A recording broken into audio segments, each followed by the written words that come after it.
राज पढ़ने में थोड़ा एवरेज और लड़कियों के मामले में थोड़ा कच्चा था। उसकी मुलाकात 11th स्टैंडर्ड में सिमरन से हुई। सिमरन पढ़ने में अच्छी और अपने फ्यूचर के बारे में बहुत सोचने वाली लड़की थी।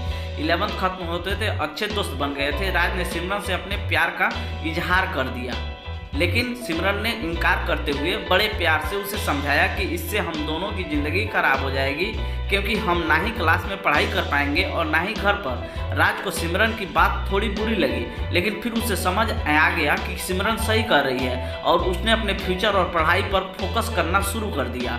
और अब राज किसी भी लड़की से बात नहीं करता था, यहाँ तक कि सिमरन से भी नहीं, क्योंकि उसे लगता था कि वो जब भी सिमरन से बात करता है तब उसे अच्छा नहीं लगता था, क्योंकि कुछ दिन पहले तक सिमरन उसकी क्रश थी और आज वो उसे रिजेक्ट कर चुकी थी। और आज इन सब बातों को नज़रअंदाज करते हुए अपने इंटरमीडिएट की परीक्षा में मेहनत करके पूरे स्कूल में फर्स्ट आ गया।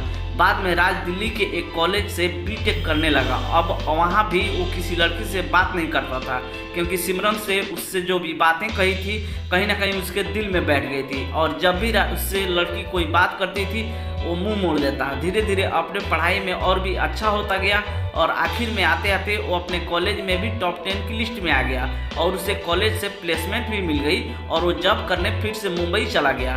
मुंबई एक बहुत ही बड़ा शहर है जहाँ एक मोहल्ले के लोग दूसरे मोहल्ले के लोगों को नहीं जानते।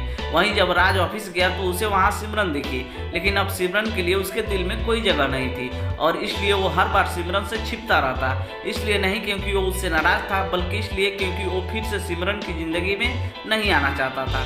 लेकिन वो कहते हैं ना कि भगवान की मर्जी के आगे किसी की नहीं चलती। एक दिन ऑफिस के कैंटीन में सिमरन ने राज को देख लिया और उसके पास जाकर उससे बातें करने लगी। राज के पास भी सिमरन से बात करने के अलावा और कोई विकल्प नहीं था। दोनों के दिल में पिछले 4 सालों से जो भी दर्द था उन्होंने एक दूसरे को बताया और खूब सारी बातें की। सिमरन ने उससे बिछड़ने के बाद अपने सफ़र के बारे में बताया और राज से उसके बारे में पूछा, जिसके बाद राज को कहीं ना कहीं लगने लगा था कि सिमरन गलत नहीं थी और राज को फिर से सिमरन से प्यार हो जाता है। कुछ दिन बीतता है और दोनों की दोस्ती और भी गहरी हो जाती है और एक दिन अचानक राज सिमरन से बात करते करते उसे अपने प्यार का इजहार कर देता है, लेकिन सिमरन फिर से इनकार कर देती है। और जब राज उससे इसकी वजह पूछता है तो वो बताती है कि उसकी शादी तय हो गई है और 1 महीने बाद वो ये जॉब छोड़ देगी। जब ये बात राज को पता चली तो वो एक बार फिर टूट गया, जिसके बाद वो अपने आप को संभाल नहीं पाया और एक चिट्ठी सिमरन के लिए छोड़कर चला गया। सिमरन उस खत को पढ़ती है जिसमें लिखा था, मेरी प्यारी सिमरन, मैं तुमसे बहुत प्यार करता हूँ, लेकिन शायद तुम मेरी ज़िंदगी में नहीं हो, इसीलिए तो मैंने तुम्हें 2-2 बार खोया है। कोई भी इंसान इतना बदनसीब कैसे हो सकता है कि अपने प्यार को 2-2 बार खोए। मैं नहीं जानता कि मैं तुमसे दूर रह के जी पाऊँगा कि नहीं, लेकिन अगर तुम्हें किसी और से शादी करते देख लूँगा तो पक्का जी नहीं पाऊँगा।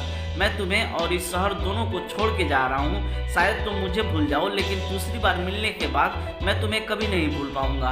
मैं भगवान से प्रार्थना करूँगा कि वो तुम्हें और तुम्हारे होने वाले पति को हमेशा खुश रखे। तुम्हारा प्यारा राज। खत पढ़ने के बाद सिमरन रोने लगी और राज को बहुत ढूंढा पर वो कहीं नहीं मिला। बाद में सिमरन ने अपने परिवार की खुशी के लिए अमित से शादी कर ली, लेकिन सिमरन को आज भी ये बात हमेशा सताती रहती है कि राज कहाँ होगा, किस हाल में होगा। यहाँ तक उसे भी नहीं पता कि राज जिंदा भी है या नहीं। एक तरफ सिमरन अंदर ही अंदर घुटती रहती है, लेकिन दूसरी तरफ वो एक परफेक्ट बहू, परफेक्ट पत्नी है जिसे उसके परिवार वाले हमेशा प्यार करते हैं और हमेशा प्यार करते रहेंगे। हमें ये तो नहीं पता कि सिमरन 12th स्टैंडर्ड या जॉब टाइम पर राज को ठुकरा के गलत किया या सही, लेकिन राज ने ये साबित कर दिया कि वो सिमरन से सच्चा प्यार करता था और इस बात का एहसास शायद अब सिमरन को भी हो चुका था और इसलिए शायद आज तक